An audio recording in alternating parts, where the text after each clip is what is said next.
പ്രിയപ്പെട്ട ശ്രീ അഹമ്മദ് ഫാദിൽപ്പെട്ട, പ്രിയപ്പെട്ട ശ്രീ ജമാൽ അവர்கள், പ്രിയപ്പെട്ട എസ് സി മജീദ് മാസ്റ്റർ, മറ്റു വേദിയിലും സദസ്സരമുള്ള ഐക്യജനാധിപത്യ മുന്നണിയുടെ ധർമ്മധീരന്മാരും പോരാട്ടത്തിൽ ഐക്യജനാധിപത്യ മുന്നണിയുടെ പേര് തെളിയിക്കുന്ന വിവിധ വാർഡുകളിൽ ഐക്യജനാധിപത്യ മുന്നണിക്ക് വേണ്ടി ജനവിധി തേടുന്ന പ്രിയങ്കരായ സ്ഥാനാർത്ഥികൾ, പ്രിയപ്പെട്ട 15ാം വാർഡിന്റെ പ്രിയപ്പെട്ട സാരഥി ആനന്ദ മാസ്റ്റർ,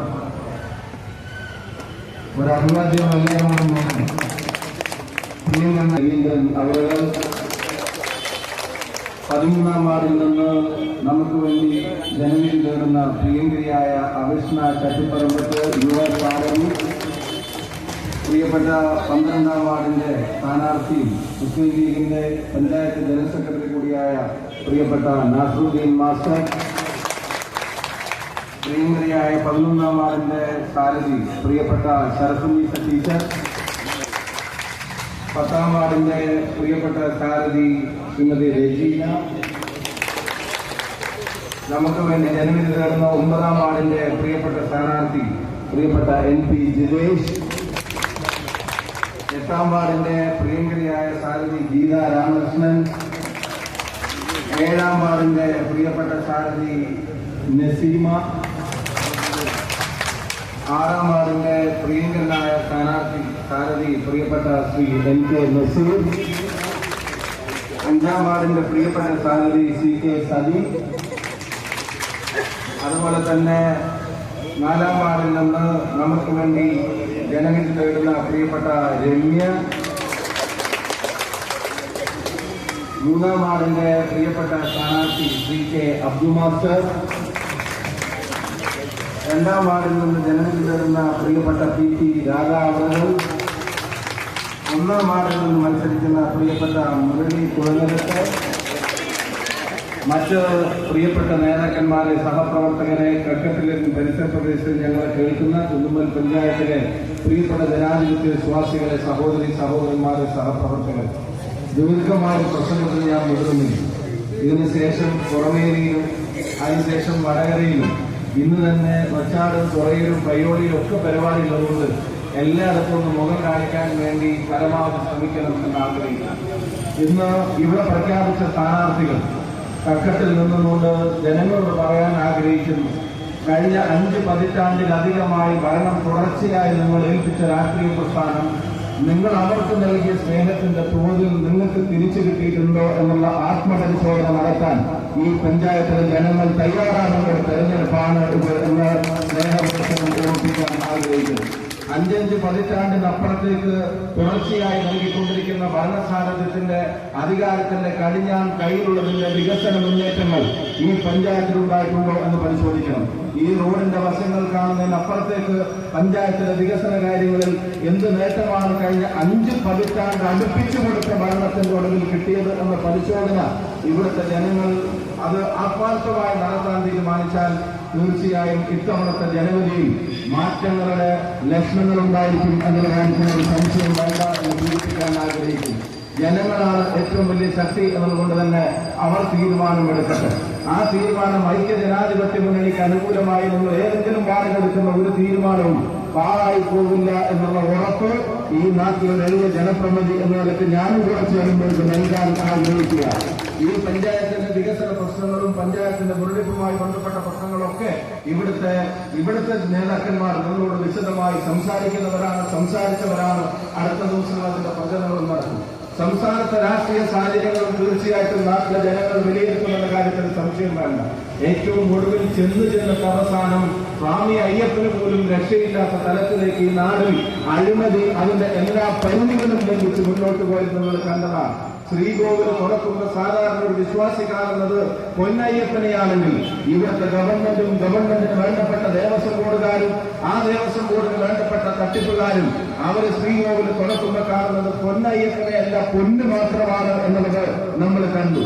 അവിടെ പൊന്ന് സ്വർണം പൂശിയ അവിടെ ദ്വാരപാലകന്മാരുടെ ശില്പം, അതുപോലെ തന്നെ അവിടുത്തെ പാളികളൊക്കെ അതിനെ ചെമ്പെന്ന് ഫയലിൽ എഴുതി ആ ഫയൽ ഉദ്യോഗസ്ഥർ മുഴുവൻ കണ്ടിട്ട് ഒരാളും തിരുത്തിയില്ല. ആ ഫയല് തിരുവാഭരണ കമ്മീഷണർ N മാസം ഉൾപ്പെടുന്ന ആളുകൾ കണ്ടിട്ടും അറിഞ്ഞിട്ടും ഒരു തിരുത്തലിന് അവരും തയ്യാറായില്ല. അതിന് ദേവസ്വം ബോർഡിലേക്ക് അയച്ചപ്പോ ദേവസ്വം ബോർഡിലെ മുഴുവൻ അംഗങ്ങളും ഫയൽ കണ്ടിട്ട് തിരുത്തിയില്ല. ദേവസ്വം ബോർഡിന്റെ പ്രസിഡന്റും ആ ഫയൽ കണ്ടിട്ട് തിരുത്തിയില്ല. അപ്പം മഹസർ പരിശോധിച്ചാൽ അത് സ്വർണ്ണമുണ്ട്, അത് സ്വർണം പൂശിയതാണ് എന്നുള്ളതിന്റെ എല്ലാ തെളിവുകളും രേഖകളും അവിടെ ഇരിക്കുമ്പോ അത് വീണ്ടും സ്വർണം പൂശാനെന്ന പേരിൽ അവിടുന്ന് കടത്തിക്കൊണ്ടുപോകാൻ തയ്യാറാക്കിയ കടലാസിൽ അത് വെറും ചെമ്പാണെന്ന് എഴുതി വെച്ചിട്ട് അതിന്റെ ഉന്നത തലങ്ങളിലുള്ള മുഴുവൻ ആളുകളും അത് കണ്ടിട്ട് അതൊന്ന് തിരുത്താൻ തയ്യാറാവാതെ കോടിക്കണക്കിന് രൂപയുടെ അഴിമതി നടത്താൻ ശബരിമലയെ ഉപയോഗിച്ച ആളുകൾ, പൊന്നയ്യപ്പനെ ഉപയോഗിച്ച ആളുകൾ, വിശ്വാസത്തെ ഉപയോഗിച്ച ആളുകൾ, അധികാരത്തെ ഉപയോഗിച്ച ആളുകൾ, അവരിപ്പം മനസ്സിലാക്കണം. നിങ്ങൾക്ക് എല്ലാവർക്കും അറിയാവുന്നതുപോലെ കോടതി ഇപ്പോഴുള്ള ദേവസ്വം ബോർഡിന്റെ പ്രസിഡന്റിന്റെ ഉൾപ്പെടെയുള്ള പങ്കാളിത്തത്തെ സംബന്ധിച്ച് അതീവ ഗുരുതരമായ വെളിപ്പെടുത്തൽ നടത്തിയിട്ട് കഴിഞ്ഞ ദേവസ്വം ബോർഡിന്റെ പ്രസിഡന്റിനെ സംബന്ധിച്ച് സംശയങ്ങൾക്കിടയില്ലാത്ത വിധം കാര്യങ്ങൾ തെളിഞ്ഞു വന്നിട്ട് അവരിലേക്ക് അന്വേഷണം എത്താതിരിക്കാനുള്ള ജാഗ്രത ദേവസ്വം ബോർഡിന്റെ മന്ത്രിയും സർക്കാരും കാണിക്കുന്നുണ്ടെങ്കിൽ അതിന്റെ അർത്ഥം അവരുടെ സ്വർണം പൂർത്തിയതിന്റെ പങ്കുവയ്ക്കവരാണ് ഇവിടുത്തെ ഗവൺമെന്റും ഇവരോ ഗവൺമെന്റ് സ്പോൺസർ തട്ടിപ്പാണ് എന്നുള്ളത് ആ സംഭവത്തിൽ ആളുകൾ മനസ്സിലാക്കിയിട്ടുണ്ട്. ഇവിടുത്തെ സാധാരണ സഖാക്കൾ, ഈ കക്കട്ടിലെ കുന്നമ്മന്റെ സാധാരണ പാർട്ടിക്കാർ അവരവരുടെ പാർട്ടി ജയിക്കാൻ വേണ്ടി ചോരനീരാക്കി അധ്വാനിക്കുന്നവരാണ്, പ്രകടനം നടത്തുന്നവരാണ്, അവർ ദാനം നടത്തുന്നവരാണ്, വോട്ട് ചോദിക്കുന്നവരാണ്, വോട്ട് ചേർക്കുന്നവരാണ്. അതൊക്കെ നിങ്ങൾ ചെയ്ത് അധികാരത്തിലെത്തുന്ന ഒരു ഗവൺമെന്റ് ശബരിമലയുടെ പൊന്നു കേൾക്കാൻ നേതൃത്വം നൽകിയ ആളുകളെ അവരെ കണ്ണടച്ച് സംരക്ഷിക്കാൻ ശ്രമിച്ചു എന്നതിനെ ന്യായീകരിക്കാൻ നിങ്ങൾക്ക് പോലും കഴിയുമെന്ന് ഞാൻ കരുതുന്നില്ല. നിങ്ങൾ ഇഷ്ടപ്പെടുന്ന തരത്തിലല്ല നിങ്ങളുടെ ഗവൺമെന്റുകൾ പ്രവർത്തിക്കുന്നത്. അവരുടെ രാഷ്ട്രീയത്തിൽ അവർക്ക് കോംപ്രമൈസിംഗ് പറഞ്ഞിരിക്കുന്നു. നിങ്ങൾക്ക് തന്നെ അറിയാവുന്ന പ്രധാനപ്പെട്ട കാര്യം, ഇപ്പൊ PM ശ്രീയുമായി ബന്ധപ്പെട്ട വിവാദങ്ങൾ വീണ്ടും ഉണ്ടാവുകയാണ്. കക്കട്ടിലെ ഒരു സാധാരണ സഖാവിന് നിങ്ങൾക്ക് ന്യായീകരിക്കാൻ കഴിയുമോ? കഴിഞ്ഞ കാലങ്ങളിൽ RSSന്റെ അജണ്ടയാണ് എന്ന് നിങ്ങൾ പറഞ്ഞുകൊണ്ടിരുന്ന, BJPയുടെ അജണ്ടയാണെന്ന് പറഞ്ഞുകൊണ്ടിരുന്ന വിദ്യാഭ്യാസ നയം അതിനെ കേരളത്തിലേക്ക് അടുപ്പിക്കില്ലെന്ന് നിങ്ങളുടെ ഗവൺമെന്റും ഉത്തരവാദിത്തപ്പെട്ട ആളുകളും കഴിഞ്ഞ കാലങ്ങളിൽ പറഞ്ഞു നടന്നു. പക്ഷെ അവർ പിന്നീട് എന്താണ് ചെയ്തതെന്ന് നിങ്ങൾ കണ്ടു. 10-ാം തീയതി നരേന്ദ്രമോദിയെ കണ്ടപ്പോ, 10-ാം തീയതി അമിത്ഷായെ കണ്ടപ്പോ നിങ്ങളെ വിദ്യാഭ്യാസ മന്ത്രിക്ക് വാക്ക് മറന്നു, നിങ്ങളെ മുഖ്യമന്ത്രിക്ക് വാക്ക് മറന്നു. 22-ാം തീയതി ക്യാബിനറ്റിൽ CPIയുടെ മന്ത്രിമാർ വന്നു മുന്നണി ചർച്ച ചെയ്യാതെ ഇത് ഒപ്പിടുമെന്ന് പറയുമ്പോ 16-ാം തീയതി തന്നെ ഒപ്പിട്ട് കഴിഞ്ഞ ആളുകളുടെ കാര്യങ്ങളൊന്നും മറച്ചു വെച്ചിട്ട് നിങ്ങൾ 22-ാം തീയതി അത് ആലോചിക്കാമെന്ന് മറുപടി പറയുന്ന തരത്തിലേക്ക് മാറി. CPIക്കാർ, AYFകാർ SFIയെ പറ്റി പറഞ്ഞിരുന്ന AYFിന്റെ നേതാവിടയ്ക്ക് മുണ്ടെടുത്ത് സമരം ചെയ്യരുത്. കാരണം പറഞ്ഞത് മുണ്ടെടുത്ത് സമരം ചെയ്താൽ മുണ്ട് മടക്കി കുത്തേണ്ടി വന്നാൽ നിങ്ങളുടെ കാവിക്കളസം ജനം കാണുമെന്ന് SFIക്കാരെ സംബന്ധിച്ച് AYF പറയുന്ന സാഹചര്യത്തിലേക്ക് എത്തി. തിരിച്ചു വിദ്യാഭ്യാസ മന്ത്രിയുടെ കോല് വർത്തിക്കുന്ന സാഹചര്യത്തിലേക്ക് എത്തി. അപ്പൊ നിങ്ങളുടെ മുന്നണിക്കകത്തും പാർട്ടിക്കകത്തും എന്ന് നിങ്ങളുടെ കോലത്തിനോടൊക്കെ പോലും അംഗീകരിക്കാൻ കഴിയാത്ത നയങ്ങൾ അത് നടപ്പിലാക്കുന്ന ഒരു ഗവൺമെന്റായി നിങ്ങളുടെ ഗവൺമെന്റ് മാറുമ്പോ BJPയോട് അടുക്കുന്ന RSSന്റെ അജണ്ടകളോട് അടുക്കുന്നവരായി നിങ്ങളുടെ ഭരണാധികാരികൾ മാറുമ്പോ അതിനെതിരെ പ്രതികരണ ശേഷിയുള്ള ആളുകൾ ഈ കൂട്ടത്തിൽ ഉണ്ടായിരിക്കുമെന്ന കാര്യത്തിൽ സംശയം വേണ്ട. പ്രിയപ്പെട്ടവരെ, നമ്മുടെ നാട്ടിൽ ഈ ജനങ്ങൾ അവര് വിലയിരുത്തേണ്ടതായിട്ടുള്ള ഒരുപാട് കാര്യങ്ങളുണ്ട്. അത് വിലയിരുത്തിയാൽ തീർച്ചയായിട്ടും ഈ തെരഞ്ഞെടുപ്പിൽ അവരുടെ വോട്ടുകൾ ഐക്യ ജനാധിപത്യ മുന്നണി കാണും എന്നുള്ള കാര്യത്തിൽ ഒരു സംശയവും വേണ്ട. ഞാൻ ദീർഘമായി കടന്നു പോകാൻ ആഗ്രഹിക്കുന്നില്ല. പേരാമ്പ്രയിൽ ഉൾപ്പെടെ നിങ്ങൾ ഉണ്ടാക്കിയ കള്ളക്കഥകൾ അത് നാട്ടിലെ ജനങ്ങൾക്കിടയിൽ നിങ്ങൾ പ്രചരിപ്പിച്ചു. അവസാനം ഒരു ബോംബ് കേസ് ഉണ്ടാക്കി അവിടെ നടന്ന കാര്യങ്ങളെ സംബന്ധിച്ചൊക്കെ പരമാവധി ആക്ഷേപ പ്രചരണങ്ങൾ നിങ്ങൾ നടത്തി. അവസാനം കോടതി ജാമ്യം കൊടുക്കുമ്പോൾ പറഞ്ഞു, ഗ്രനേഡ് എറിയുന്നതിനെ പോലീസിന്റെ വീഴ്ച മറച്ചു വെക്കാൻ നിങ്ങൾ ഉണ്ടാക്കിയ കേസാണ് രണ്ടാമത് രജിസ്റ്റർ ചെയ്യപ്പെട്ട ബോംബ് കേസ് എന്ന് പറയുമ്പോൾ ഇവിടുത്തെ ജനങ്ങളെ തെറ്റിദ്ധരിപ്പിക്കാൻ നിങ്ങൾ എന്തെല്ലാം ചെയ്താലും അതിന്റെ യാഥാർത്ഥ്യങ്ങൾ പുറത്തു വരുന്ന കാര്യത്തിലുള്ള സംശയവും വേണ്ട.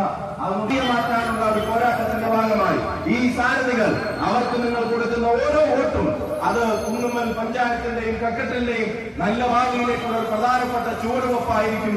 ഇത്രയും കാലം അടുപ്പിച്ചു നിങ്ങൾ കൊടുത്ത ഭരണം, ആ ഭരണത്തിന്റെ സൗകര്യങ്ങൾ ഉപയോഗിച്ചവർ നാടിന് തിരിച്ചെന്ന് നൽകി എന്നുള്ള ഗൗരവതരമായ ചോദ്യം ഒരു ആത്മപരിശോധനയായി ഏറ്റെടുത്ത് നടപ്പിലാക്കുമ്പോൾ തീർച്ചയായിട്ടും ഇത്തവണ നിങ്ങളുടെ തീരുമാനങ്ങൾ, വോട്ടുകൾ കഴിയാവുന്നിടത്തെല്ലാം അത് UDFന് അനുകൂലമാവട്ടെ എന്ന് ആത്മാർത്ഥമായി നിങ്ങളോട് പ്രാർത്ഥിച്ചുകൊണ്ട്, നിങ്ങളോട് അഭ്യർത്ഥിച്ചുകൊണ്ട്, പ്രിയപ്പെട്ട സാരഥികൾക്ക് ഈ ജനാധിപത്യ സംരക്ഷണ പോരാട്ടത്തിൽ നിങ്ങൾ ഏർപ്പെടുന്നത് വ്യക്തിപരമായ ഒരു പോരാട്ടം മാത്രമല്ല, ഈ പഞ്ചായത്തിന്റെ ഭാവിക്ക്, ഇവിടുത്തെ ജനങ്ങളുടെ ഭാവിക്ക് വേണ്ടി നിങ്ങൾ നടത്തുന്ന പോരാട്ടമാണ്. അതിന് ജനങ്ങളും ഞങ്ങളും നിങ്ങളോടൊപ്പമുണ്ട്. നിങ്ങൾക്ക് വിജയാശംസകൾ നേരുന്നു. നിങ്ങളെല്ലാവരുടെയും പേരിൽ ഈ സംഗമം ഔപചാരികമായി ഉദ്ഘാടനം ചെയ്തതായി പ്രഖ്യാപിക്കുന്നു. നന്ദി, നമസ്കാരം. ജയ് ഹിന്ദ്, ജയ്